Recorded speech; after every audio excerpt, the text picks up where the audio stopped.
2부 생사의 갈림길에서 동족 상잔의 6.25 전쟁, 공산당 체제 형성과 강제 동원. 북한 공산당은 6.25 전쟁 전에 철저하게 준비했다. 우리 관내에서는 용기형의 처남대는 박해균이란 사람이 공산당 세포 조직위원장이 되어 조직했다. 우리가 봐도 지도자감이 안 되는 사람이었다. 어떻게 저런 사람이 위원장이 되었을까 하는 생각이 들다 보니 그에게 순종하는 체제를 견딜 수가 없었다. 공산당은 남의 집 머슴살이하는 사람이나 소장농 등 무식한 사람들을 위에다 세웠다. 지주들을 쫓아내고 못 살던 사람들에게 집과 농토를 주니까 생명을 걸고 적이 되어 일했다. 똑똑한 사람은 반동분자라고 조사해서 감옥에 보내고 잘 사는 사람은 지주라고 해서 쫓아냈다. 그러다 보니 강한 반감을 살 수밖에 없었다. 그때 나는 19 나이에 교육도 제대로 받지 못했는데 뭘 알았겠는가. 그렇지만 정부는 국민이 자기 의지대로 알아서 살아가도록 가만 놔두는 것이 제일 좋다라는 생각을 가지고 있었다. 그런데 그들은 사람들을 놔두지 않고 계속해서 동원했다. 18세에서 50세까지 주민들은 1년에 40일씩 노력 동원이 됐다. 또한 저녁 식사가 끝나면 종을 쳐서 한 곳에 모아 사상교육을 하고 자아 비판을 하게 했다. 그것을 하지 않으면 꼬투리를 잡는다. 그렇게 국민을 숨도 못 쉬게 자꾸 괴롭히더니 마음이 정부에서 떠나게 된 것이다. 사실 그때 나에게 출세할 기회가 있긴 했다. 박해균 세포위원장이 나에게 좋은 곳을 소개해 준다면서 추천한 것이다. 지금 생각해보니 그것이 공군사관학교였다. 공부도 제대로 하지 못해서 갈 수 있는 입장이 아니었는데 추천되어 내무서장이 새벽에 나를 찾아왔다. 지금 우리 남한으로 말하면 한 경찰서장쯤 되겠죠. 내무서장이 새벽에 나를 찾아왔다. 문을 두드려서 나와서 따라갔더니 공군사관학교에 가라고 했다. 안 가겠다고 하니까 좋은 곳인데 왜 안 가느냐고 했다. 당시 나는 머지않아 이북 공산당은 완전히 무너질 것이라고 믿었다. 이남에는 미군이 주둔하는데 그 미군을 당할 나라가 없다고 생각했다. 중국은 가난한 나라여서 어렵고 결국 미국이 세계를 주동적으로 이끌어가야 살 길이 있다고 본 것이다. 대부분 머리가 깬 사람은 미국 편에 서 있었다. 그런저런 생각에서 나는 화장실에 간다고 하고 나와서 도망했다. 3사람을 추천했는데 나하고 또 한 사람은 도망치고 나머지 한 사람만 남아서 공군사관학교에 가서 비행사가 됐다. 6.25 전쟁과 묘두산 피신 생활. 1950년 6월 25일 전쟁이 일어나기 전부터 마을 사람들은 뭔가 큰 일이 일어날 것을 예감하고 있었다. 이북에는 자유대, 민청대, 여성연합 같은 동맹이 많이 있었다. 전쟁 3개월 전부터 인민군들이 젊은 청년들을 모아 차에 태우고 갔는데 다시는 돌아오지 않았다. 전쟁 전에 동네의 젊은 사람들을 강제 입대시킨 것이다. 밤에 꼼짝도 못하게 포위해서 잡아갔다. 그것을 알고서부터 젊은 사람들이 모이지 않게 되자 이제는 잡으러 다녔다. 처음에는 좋게 해서 군대를 보냈지만 나중에는 모두 도망쳤고 이남으로 많이 내려오게 됐다. 우리는 전쟁이 일어날 것을 예감하고 집에서 자지 못하고 인민군을 피해서 산으로 올라갔다. 그때가 1950년 4월경이었다. 처음에는 묘두산으로 올라가 바람고개라는 곳에 숨어 있었다. 우리 동네에서 같이 갔던 사람은 대부분 문씨 친척들이었다. 성룡형, 성균형, 용기형, 나 사촌동생, 조카 2명, 경태, 덕균, 그리고 타성인 사람 셋 해서 10명 정도 됐다. 우리 말고도 이곳저곳에서 모두 400명이 넘게 모였다. 거기에서 8월까지 숨어 살았다. 묘두산에 가서 숨어서 살았다. 바람공에는 구름이 넘어오면 비가 내리는 곳이었다. 산이 험해서 옆에 있는 사람도 보이지 않을 정도라서 무서웠다. 특히 밤이 되면 신경이 곤두서서 제대로 잠을 이룰 수가 없었다. 첫날 밤 자리에 누웠는데 푸석푸석하는 소리가 점점 가까워지더니 우리가 누워있던 머리 앞까지 다가왔다. 그것이 호랑이인지 산돼지인지 알 수는 없었지만 우리가 악 하고 소리를 지르니까 놀라서 달아났다. 얼마나 무서웠는지 이튿날부터는 서로 바깥쪽에서 자지 않으려고 했다. 성균형이 올라오면서 톱을 가지고 나무를 잘라 세우고 풀을 씌워 움막을 만들었다. 덕분에 편안하게 잠을 잘 수 있었다.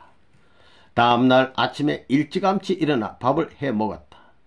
그렇게 처음에는 밥을 해 먹었지만 연기가 나서 곤란했다. 그래서 쌀이 나무를 바짝 말려 칼로 잘게 쪼갠 것으로 불을 지피니까 연기도 나지 않고 밥이 잘 됐다. 올해는 미숫가루나 쌀 같은 먹을거리와 이불을 가지고 올라갔다. 밤에는 이불을 덮고 자고 낮에는 그것을 돌돌 말아 돌 밑에 감춰뒀다. 먹을 것이 떨어지면 밤에 살금살금 내려와 미숫가루를 가져가서 감춰놓고 물에 타서 먹고 지냈다. 그러는 동안 머리도 깎지 못하고 제대로 씻지도 못해 진짜 산 사람이 되어버렸다. 산 사람이 됐어. 비밀리에 들려오는 정보에 의하면 북한 정권이 망하고 미군들이 들어와 남북을 완전히 통일할 것이라고 했다. 10일에서 15일쯤 지나면 전쟁이 끝나서 군대에 갈 필요가 없을 것으로만 생각했다. 그러면서 우리는 산에서 유엔군이 위로 쳐들어오기를 기다렸다. 그런데 한 달, 2달 길어지면서 불안해지기 시작했다. 공산당은 처음에는 사람을 잡아갔지만 미군이 인천 상륙 작전을 하면서 들어온다니까 나중에는 그냥 쏴 죽였다. 군대 안 간 사람들 찾아서 막 쏴 죽여. 젊은 사람들이 더 이상 나오지 않자 군인들은 산에 풀어 젊은이만 보면 수색해서 말이지. 젊은이가 나타나면 총격을 가했다. 군대 가기 싫어서 도망다니는 노민이 죽이자고 하면서 쏴 죽인 것이다. 정부가 군대를 동원해서 자기 국민을 죽이다니 그건 도무지 국민을 위한 정부라고 할 수 없었다. 이게 공산당 정권입니다. 어느 날 낮잠을 자고 있는데 막내 작은 아버지가 올라와서 인민군들이 포에서 올라온다며 빨리 피하라고 했다. 이쪽 저쪽에서 총소리가 들려오는 가운데 우리는 정신없이 뛰었다. 산에는 우리만이 아니라 다른 사람도 많이 있었다. 우리는 무기도 없고 그들과 상대가 안 되니까 무조건 도망치는 수밖에 없었다. 옆에 누가 와도 모를 만큼 나무가 꽉 들어찬 험한 산에 일가들이 함께 있었지만 워낙 다급해지니까 함께 도망치지 못하고 각자 흩어져서 내려왔다. 나는 성균형이 뛰지 말자고 해서 저녁에 캄캄해진 뒤 집으로 내려왔다. 그때 집에도 마음대로 못 내려오는 상황인데 가만 보니까 다들 알고 기다리는 것 같았다. 가만히 숨어있다가 외양간 쪽으로 들어갔더니 개가 놀라서 짖어댔다. 어머니가 누구냐 그러셔서 저예요 했더니 깜짝 놀라가지고 어떻게 됐느냐, 총에 맞아 죽은 사람은 없느냐 하시며 걱정스러운 눈길로 맞으셨다. 내가 제일 먼저 도착한 것이었다. 불을 못 켜고 캄캄한 데서 저녁을 먹었다. 무서워가지고 불도 못 켜고 컴컴한 데 저녁을 대충 먹고 마침 또 옆집에 충무님도 오셔서 큰형님이 어떻게 됐느냐고 물으셨다. 큰형님, 대형님, 어릴 때 대형님은 새벽이 밝았어야 늦게 내려오셨다. 신발도 못 신고 팬티바람에 숲속으로 뛰었는데 이리저리 뛰다가 온몸에 나무에 걸쳐 피투성이었다. 이렇게 해서 각자 도착한 대로 집에서 흩어져 각자 자기 집을 다시 또 막 흩어져 가지고 골방에 숨었다. 그 와중에 생활이라는 것은 말할 수 없는 실정이었다. 7, 8월이라 날은 더운데 가만히 숨어 있으려니 죽을 지경이었다. 그렇게 열흘 정도 숨어 있으면서 비행기 뜨는 것이라든가 남한에서 어떤 소식이 있는지 상황을 예의주시하고 있었다. 그러다가 인민군들이 집에 들어와 여자들을 때리고 수색하는 일이 벌어졌다. 집에다가 혹시 남자들 감춰나 어디 있냐 하면서 막 여자들을 때리면서 수색해요, 이놈들이. 그렇게 집에 있다가 포위돼서 꼼짝없이 붙잡히면 안 되겠다 싶어 다시 산으로 올라갔다. 또 산으로 올라갔어. 처음 살상 장면을 목격하고 사람 죽이는 장면을 봤다 이거예요. 산으로 피신한 상황에서 우리도 가만히 앉아서 총에 맞을 죽을 수는 없었다. 살 길을 찾아야 했다. 그래서 조직을 편성해서 무기를 갖기로 하고 내무소, 요새 우리 한국말 하면 경찰서 같은 데를 파출소 같은 데 습격해가지고 총을 획득했다. 비행기 쌕쌕이가 해만 뜨면 계속 폭격하고 기관총 사격을 해댔다. 비행기에서도 선별이 되는지 하얀 옷을 입은 평민은 피하고 하얀 옷 입은 사람은 이거는 그냥 일반 백성인가 보다 하고 폭격을 안 하고 군인들만 공격했다. 그래서 낮에는 폭격이 무서워서 활동을 잘 하지 않았다. 인민군들은 그러니까 또 이놈들이 옷을 하얗게 뒤집어 입고 다녔다. 유엔군이 기총 사격을 하자 우리는 이제 살 때가 됐다고 생각하고 동네 근처 야산에 모였습니다. 아카시아 숲에 200여 명이 있었다. 총은 한 자루씩 가지고 있었고 밑에서는 나이 많은 사람이 보초를 섰다. 보초 서던 막내 삼촌은 300m쯤 되는 곳에서 감시하고 있었는데 인민군이 온다고 했다. 인민군 한 명이 옷을 하얗게 뒤집어 입고 총을 가지고 우리가 있는 대로 피해서 올라오고 있었다. 그냥 놔둘 수가 없는 딱한 상황이었다. 그때 박성산이라는 사람이 총을 가지고 내려가더니 중도에 앉아서 장전에 겨누고 있었다. 그 인민군이 10m쯤 가까이 오자 손들어 했는데 손을 드는 것 같더니 내리고는 뛰어내려갔다. 손들고 가만히 있으면 총 안 맞을 텐데 막 도망가니까 박성상이 그 뒤에다 두고 총을 쏘자 한 방에 바로 엎어졌다. 총 맞아버렸어. 어깨 쪽을 맞아서 팔을 못쓰게 돼 있었다. 총탄이 들어간 자리는 조그만한데 나온 자리는 넓게 뚫려 있었다. 그런데도 아직 숨이 붙어 있었다. 피를 철철 흘리면서 숨 붙어 있어. 놔주면 내무소에 가서 고발할 테고 도망하면서 데리고 다닐 수도 없는 처지였다. 의논 끝에 죽이자는 결론이 났다. 외딴 집에서 삽을 가져다가 땅을 팠다. 그 인민군은 벌써 눈치를 채고 피투성이가 된 채 삽을 붙들고 목숨만 살려달라고 애원했다. 그렇더라도 어떻게 할 수가 없었다.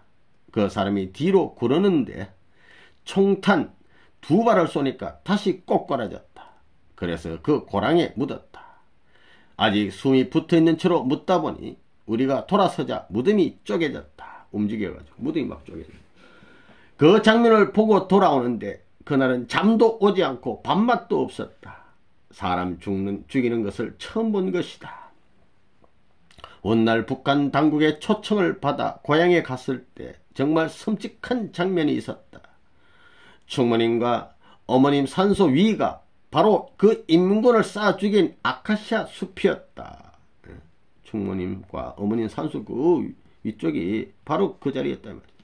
그런데 하필 거기서 함께 동행한 박상권 사장이 나에게 회장님 그 시절에 뭐 했어요 하고 묻는데 인민군을 쏴 죽였다고 말할 수도 없고 뭐라고 말할 수 없어 당혹스러웠다. 우리는 사람을 죽이는 끔찍한 행동을 보고 나서 아무래도 저 독한 사람들을 따라다니다가는 안 되겠다는 생각이 들었다. 그래서 문씨 일가 연합명은 그러니까 한 10명 좀 넘는 사람은 그들과 갈라져서 미숫가루를 챙겨 들고 묘두산으로 다시 올라갔다. 아주 험한 바람골이라는 곳 바로 밑이었다.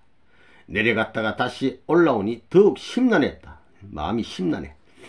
아침에 밥을 먹고 났더니 수류탄도 있고 소총도 든 완전 무장한 군인이 우리 앞에 떡 서 있었다.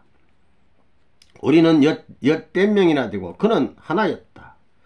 나보다 3살 위의 조카가 그 사람 뒤로 가서 손을 들라고 소리치자 손들어 끊었겠죠.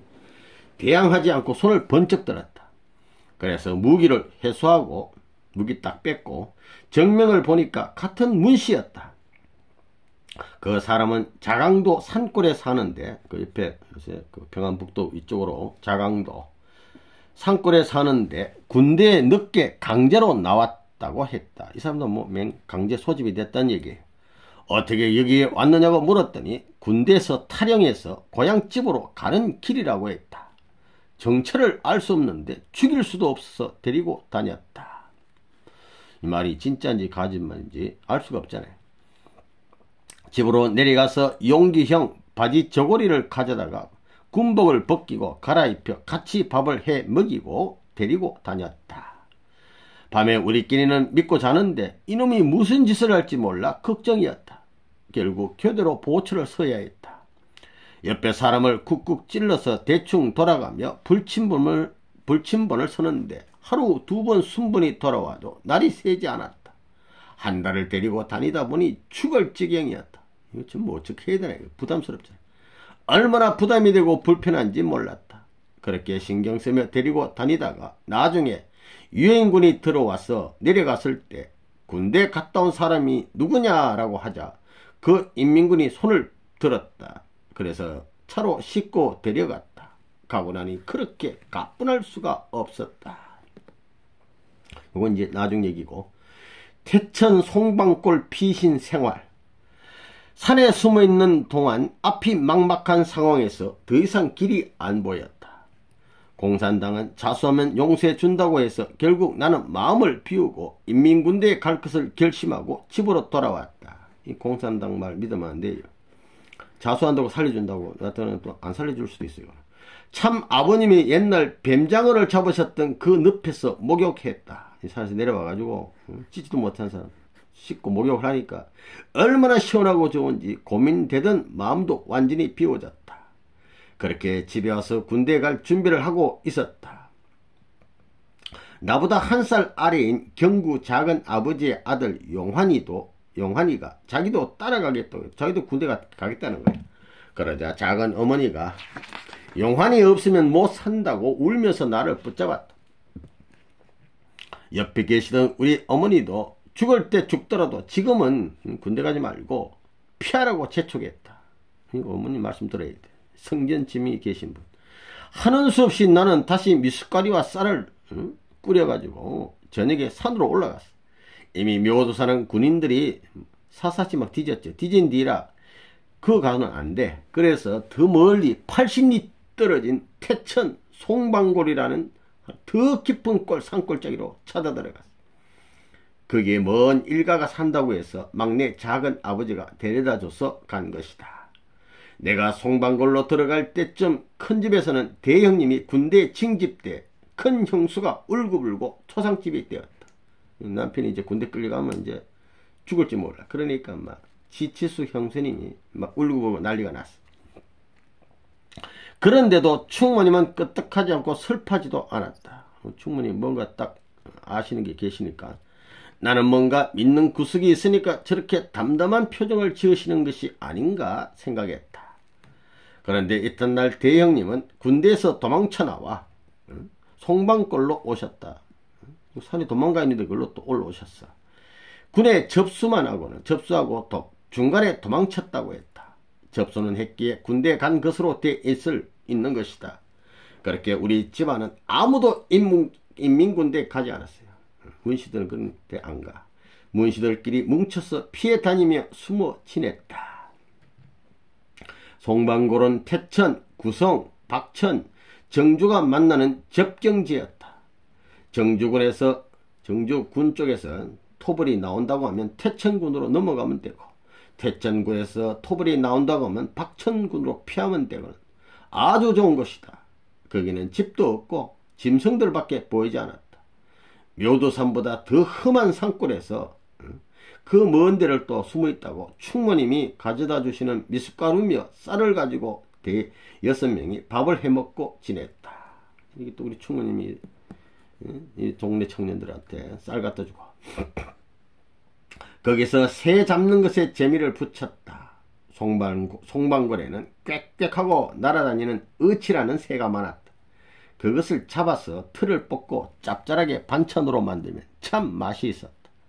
어치 잡을 방법을 연구하다가 덫을 만들었는데 지금도 만들 수 있을 정도이다. 말뚝을 받고 나뭇가지를 휘어서 칡을 꽈서 밑으로 버티게 해놓고 감이나 토토리 같은 먹을 것을 놓는다. 멀리서 어치가 날아와 내려앉아 들어가려고 하면 나무가 펴져서 오래 갇혀 잡힌다. 그 텄으로 하루에 10마리는 잡았던 것 같다.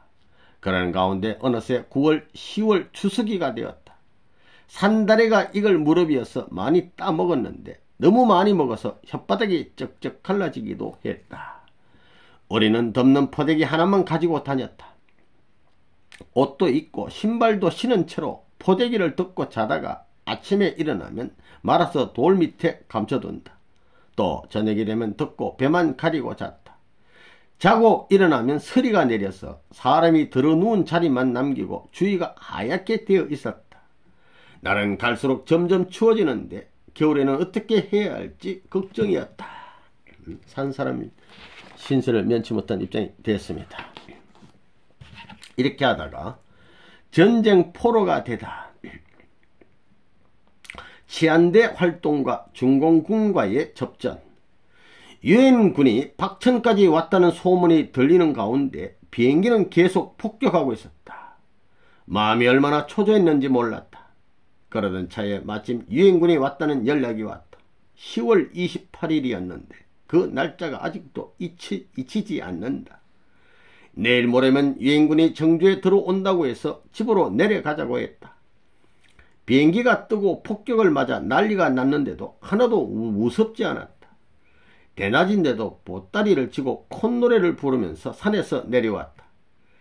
20점 되는 길목에서 한 사람이 머리가 쪼개져서 피가 흘러내리고 있는 것을 보았다. 정주중학교 선생인데 우리와 같은 키피자였다. 밤에 쌀을 가지러 내려가서 올라오던 길에 경비대를 만난 모양이었다. 그들과 싸우다가 총에 맞아 머리가 쪼개진 것인데 동료들이 버리고 가버린 듯했다. 피를 얼마나 흘렸는지 옷 등잔이 젖어 말라 있었다. 옷 잔등이. 그런데 말은 했죠. 죽지는 않았어요. 그런 모습을 본 것도 처음이었다. 발길이 돌아서지 않았지만 어차피 함께 데려갈 수도 없고 병원도 갈 수 없는 처지라서 어찌할 수 없어. 도와줄래도 능력이 안 되니까 그냥 두고 왔다. 우리 집 앞에는 1급 도로가 있어서 늘 사람들이 들고 난다. 막 지나다니 왔다 갔다 들어오고 나오고. 그 길로 유엔군이 들어오면서 후퇴하는 인민군을 쏘아 죽이고 총과 수류탄을 빼앗았다. 무조건 서로 죽고 죽이고 있는 거죠. 우리도 어디서 몇 명이 자고 있다는 것을 확인하고 총과 수류탄을 빼앗았다. 걸어가는 놈들을 쏴서 빼앗기도 했다. 우리는 지형을 잘 알지만 그들은 모르니 우리를 당해낼 수가 없었다. 나중에는 무기가 남아돌았다. 유엔군이 들어오자 공산당 내무소 요원들이 다 도망가고 없었다. 우리는 내무소를 점거하고 접수했었다. 치안대를 조직해가지고 면사무소와 군청의 치안을 전부 담당했다. 자진해서 모인 면치안대가 400여 명이나 되었다. 인민군 강제 징집을 피해 숨어있거나 저항하던 지역 유지들과 반공사상을 가진 청년들이 무장 치안대를 결성해 인민군 토불과 치안을 맡은 것이다. 우리는 총을 가지고 있었지만 쏘는 것을 제대로 배우진 못했다.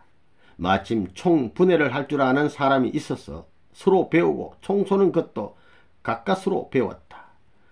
면사무소에 가서 보초를 서고 치안을 지켰다.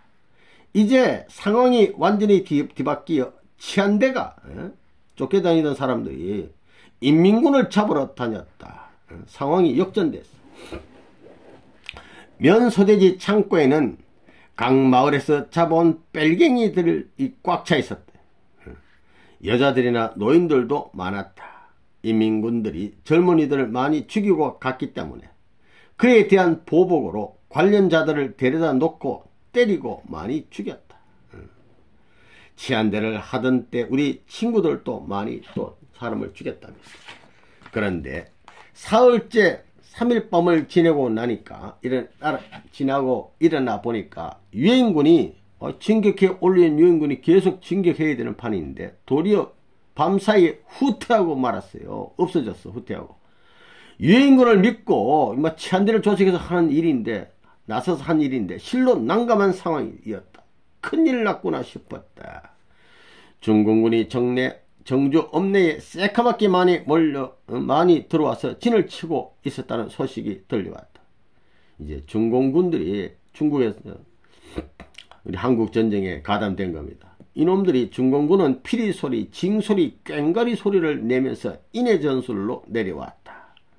그 소리를 들으면 미리 알아보고 다 도망가라는 것이었다. 소리가 멀리서부터 점점 가까이 다가오자 오금이 저려서 발이 떨어지지 않았다. 제대로 된 훈련도 받지 못했고 전투도 한번 안 해본 상황에서 실제 전투에 맞서다 보니 급에 질려 걸음을 걸을 수가 없었다.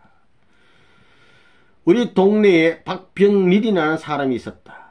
일본 시대에 군대에 갔다가 온 사람이라서 군대를 알고 총을 다룰 줄 아니까 치안대장을 했다. 우리는 그 사람 지휘 아래 움직였다. 고읍까지 중공군이 점령해 있다고 하는 상황에서 우리는 더 이상 갈 데가 없으니 죽거나 사나 중공군과 맞서 싸워야 했다. 후퇴하는 길 앞에서부터 온 천지에 중공군이 깔려 있으니까 갈 데가 없어. 죽어도 싸우다 죽자 결의하고 덕은면 소대지 앞에 철뚝길에 모두 엎드려 중공군을 기다렸다. 일단 한번 싸워보자. 이게 결상제. 그런데 소리가 가까워질수록 발이 떨어지지 않고 옆에서 말하는 소리도 들리지 않았다. 이제 죽었구나 하는 생각만 들었다. 가을 들판에서 진 꽹과리 소리가 거치니 더 무서웠다. 양쪽에 물이 차고 가운데로 길이 난 곳인데 맨 처음에 중공군 두 놈이 나오고 점점 연합의 명이 따라 나왔다. 첩보 부대였다. 첩보 부대를 이제 앞에 이제 몇 명을 이렇게 보낸 겁니다. 그 뒤로 새카맣게 본진이 따라오고 있었다. 총을 쏘지 못하고 지켜보고 있다가 400여 명이 그들의 진입을 저지하려고 일체의 총을 쏘아댔다. 그러자 중공군이 이놈들도 또 반격을 하는데 기관총을 얼마나 쏘아댔는지 모른다. 탱크를 앞세운 중공군 주력부대가 너무 많아서 결국 후퇴 명령이 떨어졌다. 후퇴하라니까 발이 얼마나 가벼운지 뒤도 돌아보지 않고 단숨에 내달렸다. 우리는 거기에서 6km 떨어진 바다 쪽으로 가서 배를 타려고 했다. 그런데 물이 들어오지 않아서 배를 탈 수 없는 상황이었다. 그런데도 우리가 무턱대고 소리를 질러대니까 뱃사람들도 난감해했다. 차분히 설명을 듣고 나서 우리 언제 들어오느냐고 물었더니 6시쯤 들어온다고 했다. 숙섬 건너편에 갈산면 번절이라는 곳이 있는데 우리는 거기에서 방어선을 일단 치고 있었다. 그런데 기다리는 배는 오지 않고 중공군은 우리 쪽으로 계속 진입해왔다. 천지가 캄캄한데 중공군의 습격을 받으면 꼼짝없이 죽는 수밖에 없었다. 우리는 너무나 무서운 나머지 표적도 안 보고 무턱대고 총을 쏘았다. 그래도 몇백 명이 쏘아대니까 중공군도 겁이 나는지 더 이상 다가오지 못했다. 그러다가 배가 떴다고 해서 그 틈에 겨우 배에 올라타고 그곳을 빠져나왔다. 겨우 살아나왔어. 하늘은 생명은 하늘이 주시고 가져가는 것이지 인명재천 자기 마음대로 할 수 있는 것이 없었다. 고향 젊은이들이 그때 얼추 많이 갔는데 그 틈에서 살아나는 것이 천행이었다. 하늘의 보호야. 한치 앞을 예측할 수 없는 격동의 전쟁 상황에 휩쓸려 나는 고향 정주 땅을 떠나야 했다. 그때가 1950년 10월 말이었다. 온 집안 형제가 각각 따로 피난을 떠났다. 북한 떠날 때 인사하고 잘 다녀왔습니다 이게 아니고 불시에 맞습니다. 살기 위해서 이렇게 흩어져서 도망다니다가 그냥 떠내려온 겁니다. 예. 우리 아버님도 식량 구하러 가다가 북한으로 올라가라. 그래서 북한으로 선교를 가시지 않습니까? 예. 진남포에서 전쟁 포로가 되어 우리가 배를 탔을 때는 한밤중이었다. 배에는 피난민들이 얼마나 많은지 몰랐다. 아빠, 엄마를 부르며 울고 불고 서로 배를 타느라고 난리였다. 총을 가진 사람들이 먼저 탔기 때문에 일반인들은 탈 데가 없었다. 그 많은 치안대원들이 다 탔으니 치안대원들은 다 도망가야 돼. 안 그러면 죽어. 발 디딜 틈도 없었다. 나는 그때 그 배를 처음 타보았다. 기계 배가 아니고 돛대 풍선이었는데 바람 맞아서 가는 배. 그 배를 타고 남쪽으로 내려왔다. 바람이 불어 배가 잘 나갔다. 배가 떠나는 것을 알고 남은 사람들이 울고불고 하더니 잠시 후에 조용해졌다. 중공군이 들어온 것이다. 우리는 정말 아슬아슬하게 빠져나왔다. 중공군들은 우리 쪽 바다를 향해 총알 쏘아댔다. 하늘이 온통 새빨겠다. 얼마나 총을 많이 쏴대는지 막. 하늘이 시뻘게. 배는 참 빠르게 달렸다. 동이 훤히 터자 바람도 안 불고 물도 내려가서 배가 나가지 않았다. 비행기가 뜨니까 다시 생선 넣는 창고로 들어가라고 몰아넣었다. 우리가 탄 배가 진남포 항구에 닿았다. 정주에서 진남포까지는 가까운 거리인데 잠깐이면 가는 거리인데요. 3일이나 걸렸다. 미군들이 진남포에 후퇴와 있어 우리는 이제 살았구나 싶었다. 카투샤에 들어가서, 카투샤라는 것은 미군들 부대인데 한국군들하고 같이 이렇게 있는 부대. 정주에서 왔다고 말하고 들어갔다. 그들을 따라 초등학교로 갔더니 교실 책상에 소금도 안 친 맨밥을 뭉쳐놓고 있었다. 숟갈도 없이 맨밥 먹으려니 도저히 먹히지 않았다. 거기서 무조건 남한으로 가려고 했다. 배사공들이 비행기 폭격이 심하니 가지 말라고 말렸다. 그래서 따가운 햇빛이 내리쬐는 배 위에서 사흘을 굶고 하루 이틀 3일을 굶고 누워 있었다. 그러다가 미군을 만나게 된 것이다. 됐다. 이 사진이 중공군을 피해서 얼음같이 찬 대동강을 맨발로 건너는 피난민들입니다. 아주 차가운 물에 이렇게 참 대동강을 건너는 우리 참 주민들, 백성들이었습니다. 미군 헌병들에게 심사를 받고 인민군대에 다녀온 사람과 다녀오지 않은 사람으로 나뉘었다. 나는 군대에 가지 않았는데도 군대 간 사람들 쪽으로 분류했어요. 아니 이거 억울하잖아요. 군대 갔다 온 사람들은 군인들이 잡히면 포로가 되고 포로 아닌 사람들은 석방해 주는데 포로로 분류가 됐어. 조인식이라는 사람과 나 두 사람만 제외됐다. 우리는 인민군과 싸운 치안대인데 어떻게 포로가 되느냐고 따졌지만 말이 통하지 않았다. 잔소리 하지 마라. 보게 되면 다 안다 말이야. 심사가 끝났으니 가만히 있어라. 여기는 전시다. 막 그렇게 말하면서 계속 항의했지만 얻어맞고 곤욕만 치렀다. 말하면 두들겨 패기만 해. 전시는 그 사람들의 말이 곧 붓과 같았다. 이튿날 아침에 나오고 조인석은 포로 수용소로 갔고 나머지 사람들은 석방됐어요. 그 난장판에 미군들을 따라 수용소에 들어가 식당에서 일하면서 지냈다. 이제부터는 포로 생활. 나중에 들으니 석방된 사람들은 돌아가던 길에 자유는 얻었는데 중공군을 만나가지고 모두 죽었다고 한다. 석방돼서 오히려 더 사지간 겁니다. 그야말로 하나님이 나를 살려주신 것이었다. 죽음과 삶의 갈림길이 그런 데서 엇갈리는데 그런 경우가 한두 번이 아니었다. 이 전화위복 됐다. 새홍지마가 됐다. 이런 얘기입니다. 평양 방직공장과 조창고, 수수 조할 때 조창고. 1950년 11월 진남포 포로수용소에서 20여일 있다가 300명에서 400명 되는 전체 포로와 함께 미군 트럭에 실려가지고 평양에 있는 방직공장으로 이제 또 갔습니다. 그곳은 전쟁 중에 폭격을 당해 기둥과 지붕은 날아가고 없고 그 콘크리트 기둥과 바람병만 남고 아무것도 없어요. 그런 공장 안에는 포로들이 바글바글했다. 바지도 없이 팬티만 입은 사람, 또 내복만 입은 사람, 신발 한 짝만 신은 사람 등 별의별 사람들이 모여 있었다. 나 역시 고향에서 나올 때 내복 없이 헛겹만 입은 상태였다. 그때부터 고생길이 시작되었다. 하룻밤을 자고 나니 이젠 여기서 죽겠구나 하는 생각이 들었다. 날씨가 추우니 몇천 명 되는 사람들이 밤에는 서로 가운데로 들어가려고 했는데 조금 잠들만 하면 가장자리로 밀려나곤 했다. 먹을 것은 통수수를 삶아서 한 개씩 나눠줬다. 그곳의 80%가 이질, 막 설사하고 배 아픈 거, 이질 환자였다.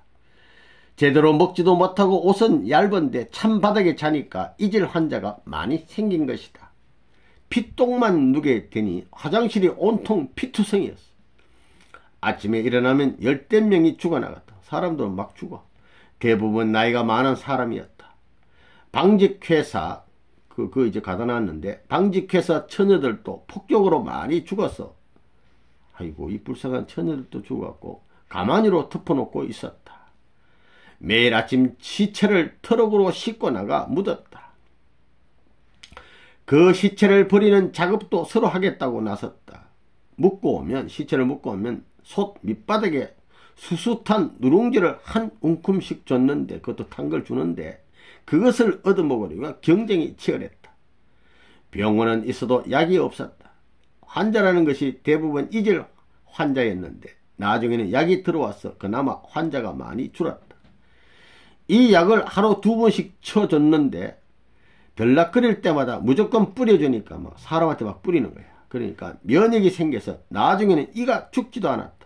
하도 많이 뿌리다 보니 피부가 코끼리 등처럼 갈라졌다. 그렇게 한 달 남짓 있는 동안 이질환자가 많이 생기고 사람이 죽어나가자 나중에는 포로들을 둘로 갈라놨다. 나는 거기서 조금 떨어진 조와 수술을 쌓아둔 창고로 옮겨졌다. 차를 타고 한 20여 분 정도 갔던 것 같다. 그 창고는 다행히 폭격을 맞지 않아 안으로 들어가니까 훈훈했다. 그래서 얼어 죽는 사람은 없었다. 창고 안에는 가마니를 쌓아놨는데 손으로 쑤시면 국 찔러면 조가 나왔다. 그것을 손으로 받아서 시멘트 바닥에 놓고 비비면 노랗게 껍질이 벗겨졌고 먹으면 제법 고소했다. 수천 명이 들어가서 계속 그것을 비벼대니까 먼지가 막 나. 눈도 못 뜨고 코로 숨도 못 쉬게 되었다. 사람 사는 것이 되지만도 못한 환경이었다. 일주일 정도 지난 뒤 조 창고에서 불이 났다. 큰일 났어요. 국군 현병들이 와서 창고문을 확 여는데 안쪽에 있던 사람들이 서로 나가려고 밀어대니까 앞에서는 미처 빠져나가지도 못한 채 계속 넘어졌다. 사람들은 제대로 빠져나가지도 못하는데 계속 뒤에서 막 밀어대고 이러니까 밀어대기만 했다. 앞에서 넘어진 사람들을 헌병들이 끄집어내느라고 야단이었다. 옆에서는 불이 붙은 사람들이 뛰어나오고 있었다. 뒤에는 불이 붙으시니까 또 막 뛰어나오고 인민군 피복 쌓아놓은 것과 조 같은 것이 타면서 노란 연기가 피어올랐다. 연기는 빠져나갈 곳이 없어 건물을 꽉 채우고 점점 이제 연기가 내려오는 거야. 점점 깔아앉고 있었다. 그 연기를 마시면 바로 질식하는 것이다. 불이 났을 때 나는 안쪽 맨 뒤에 있었다. 큰일 났어요. 이제 나가도 못 앞에 길이 막혔어.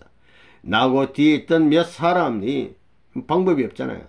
사람들 위로만 올라가서 30m 어디 걸어가지도 못해 막 슬슬 막 기어가지고 우리는 순간적으로 임기응변의 기질을 발휘해 천신만고 살아나올 수 있었다.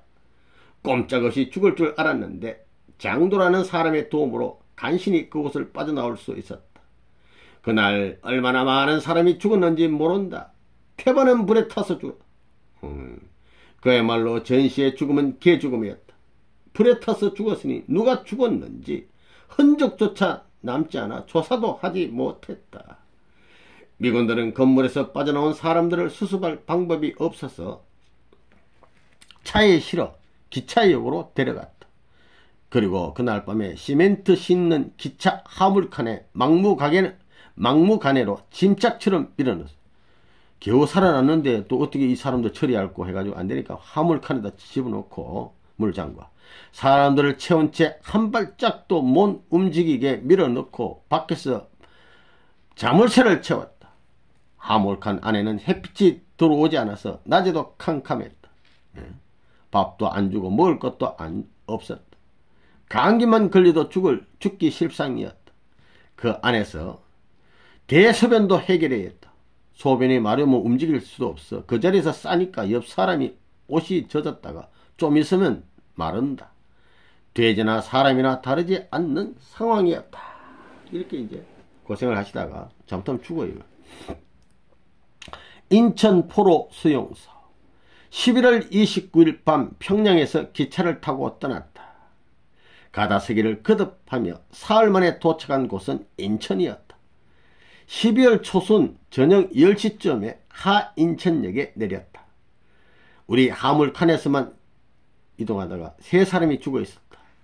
인천은 발이 빠지도록 눈이 하얗게 쌓여 있었다. 다시 버스에 실려 한참을 가서 도착한 곳은 인천 포로 수용소였다. 인천 포로 수용소는 유엔군의 인천 상륙작전 성공 직후 늘어나는 포로들을 수용하기 위해 인천 소년 형무소를 개조해 만든 곳이었다. 3일을 굶고 내려오다 보니 배도 고팠고 게다가 헛껍데기 옷을 입고 있어서 너무나 추웠다. 눈구덩이에 오열로 열을 지어 앉았는데 그 추운데도 얼음이 눈에도 앉혀놓고 한국 헌병들이 나왔다. 그때 정복 차림의 헌병들이 얼마나 멋있게 보였는지 몰랐다. 바지에 용수철을 넣어 철그덕거리면서 지나가는데 저게 사람인가 하늘에서 왔는가 싶을 정도였다. 너희들 전방에서 얼마나 고생했느냐. 이제 고생하지 않아도 된다. 너희는 이제 살았다.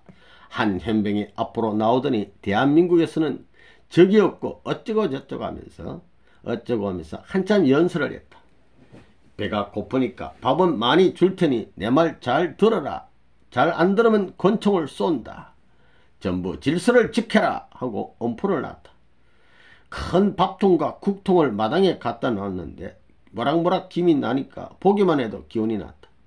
모두가 몰골이 뼈다귀만 남은 상태에다 옷도 한 달 동안 입었으니 행색이 말을로 다 할 수 없었다.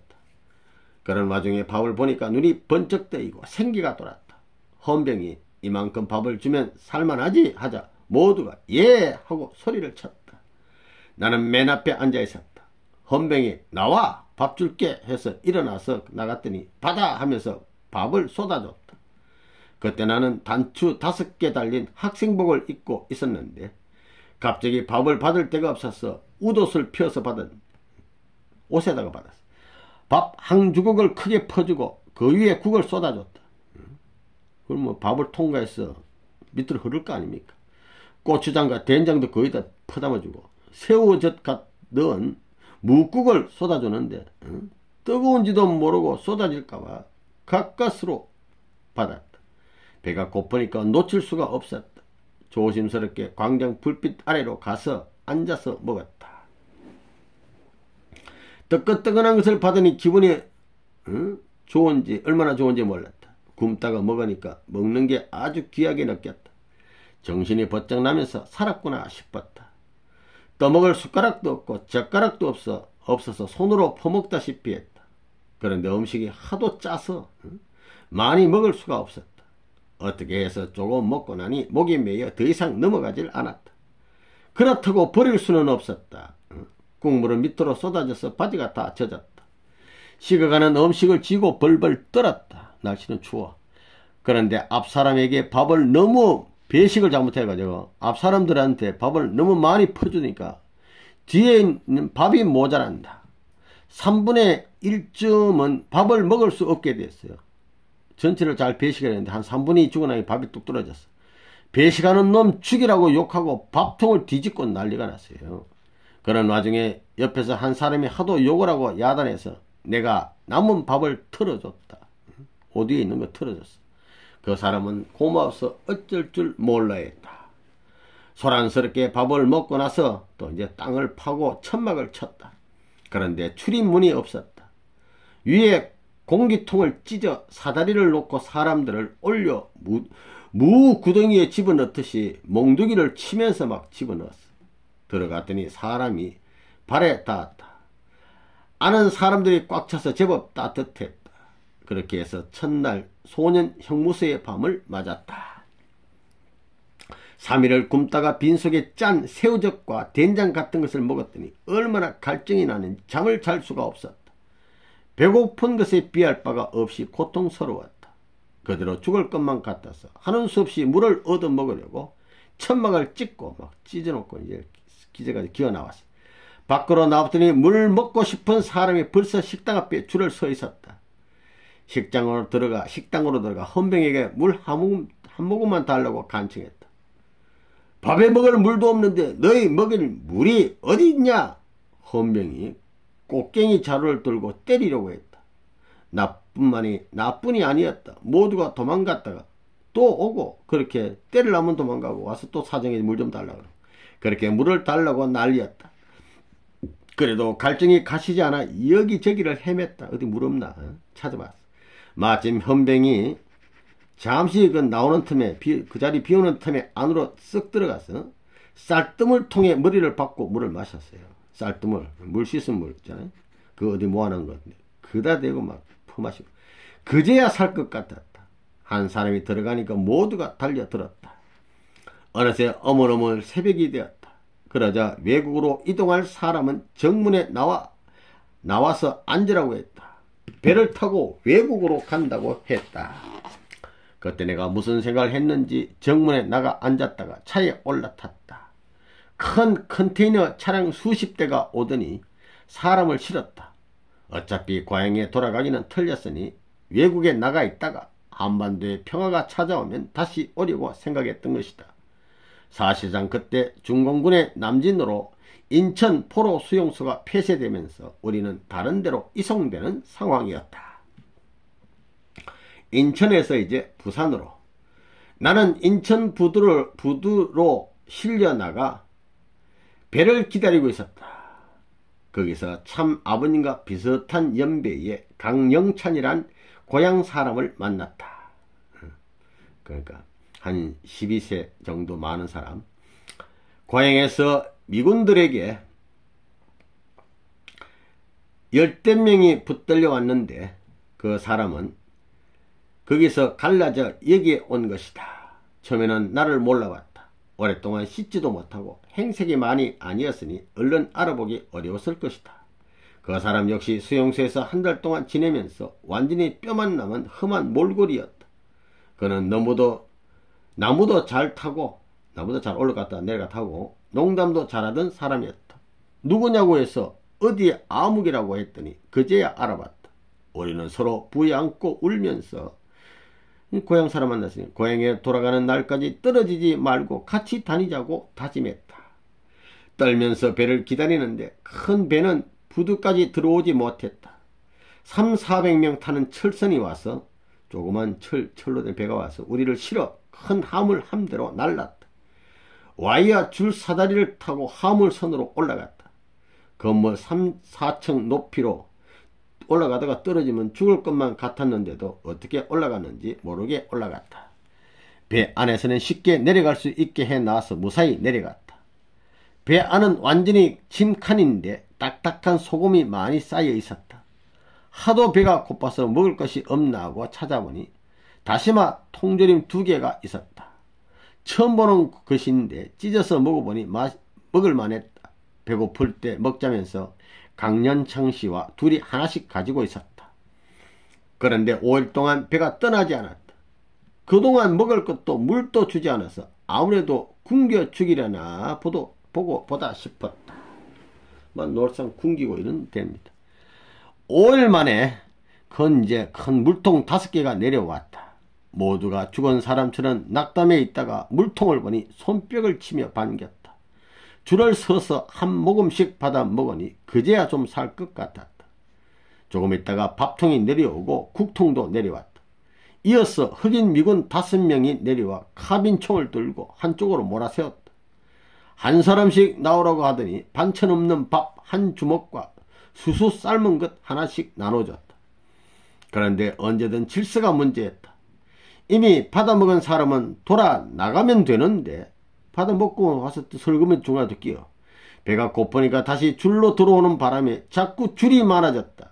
아직 받지 못한 사람들의 줄은 점점 멀어졌어요. 줄어드는 게 아니라. 총 개머니로 얻어맞고 하는데도 들켜가지고 이쪽 저쪽에서 달려들어 결국 난장판이 되고 말았다. 그러다가 밥통이 엎어지니까 곤란해 미군들이 도망가 버렸어요. 그 와중에 밥통 아래에 2명이나 깔려 죽었어요. 포로들은 그 죽은 사람의 옷에 붙은 밥알을 막 뜯어먹었습니다. 조금 있으니까 조용해졌습니다. 죽은 2사람을 묶어서 올려가지고 아마 바다에 던졌을 것이다. 잠시 후에 배가 떠난다고 하는 백고동 소리가 붕붕 소리가 들려왔다. 그 소리에 얼마나 울었는지 모른다. 외국이라는 데는 가본 적도 없고 말만 들어봤는데 이제는 고향을 떠나서 완전히 외국으로 가는구나 하는 생각이 들어 하염없는 눈물이 쏟아졌다. 기왕 가는 사람이라면 그러면 사람이 살만한 곳으로 가면 좋겠다고 생각했다. 그렇게 해서 사흘 만에 배가 닿았다. 3일 동안 이제 배 안에서 있었는데 그런데 그곳은 외국이 아니라 도착 딱 해보니까 부산이었다. 배에는 300, 400명이 타고 있었는데 이번에도 사흘 만에 밥을 주니 서로 먹겠다고 싸우다가 한 명이 또 죽었다. 포로 생활은 그렇게 비참했다. 노상 막 굶기는 거지. 부산 가야리 포로 수용소, 부산 가야리라는 곳에 포로 수용소가 있었습니다. 죽음의 고개를 수없이 넘고 넘어 드디어 부산항에 배가 닿았다. 우리는 곧바로 차에 실려 가야리로 갔다. 낙동강 바람이 몹시 찬 산 아래 50명씩 소대를 만들어 천막을 쳤다. 아직 12월이라 얼마나 추운지 온종일 덜덜덜 떨고 지내야 했다. 우리는 질퍽한 논바닥 위에 천막을 치고 잠잘 자리를 만들어야 했다. 물이 나가도록 도락을 치고 바닥에 돌을 가져다 깔면 그 위에 흙을 덮고 가만히 한 장씩을 올렸다. 그리고 다시 그 위에 갓바를 깔고 담요 한 장으로 지냈다. 갓바는 비나 눈이 올 때 짐이라든가 물건을 덮는 넓은 방수포 조각을 말한다. 아침에 일어나면 바닥에서 물기가 올라와 가만히가 젖어 있었다. 그것을 말린다고 강변에 늘어놓으니 찬바람에 딱딱하게 얼어붙었다. 그것을 깔고 자고 이튿날 다시 늘었다. 그래서 흙을 포대에 담아와서 깔고 그랬더니 일주일 만에 뽀송뽀송해졌다. 이제 살만하구나 싶을 즈음 크리스마스가 다가왔다. 모두 밖으로 나오로에서 나갔더니 광장 쪽으로 가라고 했다. 거기에서 다시 막사 쪽으로 들어오는데 그 추운 날 옷을 완전히 벗으라고 했다. 그러더니 개인당 팬티 3개, 내복 2벌, 사제 바지와 외투, 목티, 비옷, 담요 2장, 비누 5개 등 많이 나눠줬다. 군인들이 입던 긴 옷도 주고 심지어는 털모자까지 가득 있었다. 손에다 질 수도 없을 정도로 많았다. 처음 고향집에서 입고 나온 낡은 옷을 다 벗고 새 옷으로 갈아입으니 훌훌 날아갈 듯한 기분이었다. 입던 옷은 이가 버글버글했는데 깔끔하게 갈아입고 나니까 잠이 잘 왔다. 날이 워낙 추워서 받은 옷을 외투와 비옷까지 다 끼어 입었다. 그래 놓으니 걸음을 걸을 수가 없을 지경이었다. 미군들이 우리를 보고 정말 미개한 놈들이라고 했을 것이다. 나중에는 그것을 한꺼번에 다 입지 말고 두고두고 갈아입어라 라고 교육까지 했다. 크리스마스라고 해서 물들인 분떡 2개, 초콜릿 2개, 이와시 간츠메라는 납작하고 예쁘게 생긴 정어리 통조림 2개, 낙타, 담배 등 여러가지 많이 나눠졌다. 굶주렸던 사람들이 그런 것을 한꺼번에 먹어대니 어떻게 됐겠는가. 기념날이라고 해서 잘 먹긴 했는데 그간 못 먹고 굶주린 데다가 찬데 자면서 기름진 음식을 먹다 보니 설사를 하지 않은 사람이 없었다. 그 이튿날부터 이질 환자가 생겨 난리가 났다. 그때 나도 이질에 걸렸다. 밤새도록 배가 아픈데 대비는 나오지 않고 피만 나왔다. 수용소에서는 드럼통을 반을 잘라서 묶고 위에다 나무 널빤지를 놓아 변기로 썼다. 잠시 이 그림을 보면 부산 포로 수용소에서 한 곳에 모여있는 이 포로들 모습 되겠습니다. 이렇게 쭉 앉아있는 겁니다. 포로들. 볼일을 보다 보면 앞 변기에 앉은 사람의 궁둥이를 보게 된다. 그런데 살이 갈라져서 마치 코끼리 잔등 같았다. 수천 명이 일시에 설사하다 보니 변을 보자마자 경비가 바로바로 끄집어 내렸다. 뒤에서는 기다리다 못해 옷에 변을 넣어서 버리게